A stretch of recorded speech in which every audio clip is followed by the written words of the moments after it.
In a remote town surrounded by dense, ancient forests, there was a story whispered among the locals.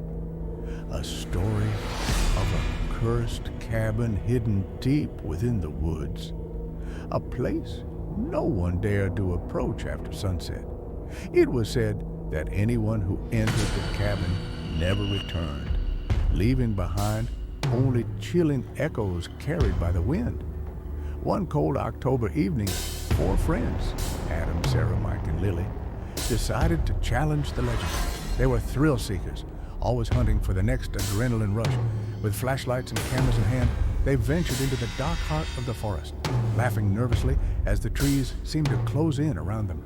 The deeper they went, the more the forest changed. The air grew colder, heavier. Strange markings appeared in the trees, like warnings written in ancient forgotten language. Sarah suggested turning back, but the others insisted they had come too far to quit now. After hours of wandering, they stumbled upon it.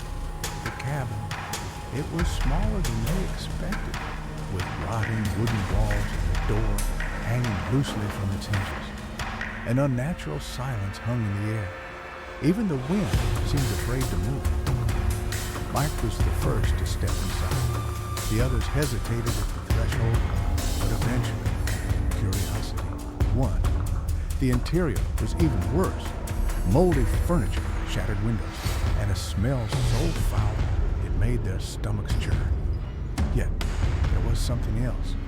An overwhelming feeling that they were not alone. As they explored, doors slammed shut by themselves. Whispers floated through the air, just beyond comprehension. Shadows moved at the edge of their vision. Panic began to set in. But when they tried to leave, the door refused to budge, as if nailed shut by invisible hands. Suddenly, a figure appeared.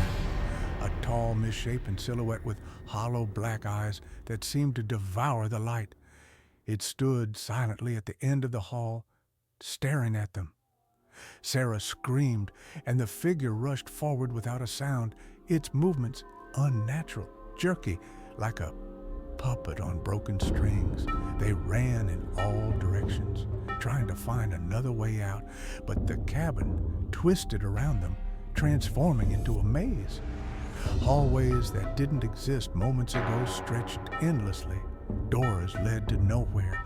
Mike vanished first, dragged into the darkness by unseen hands.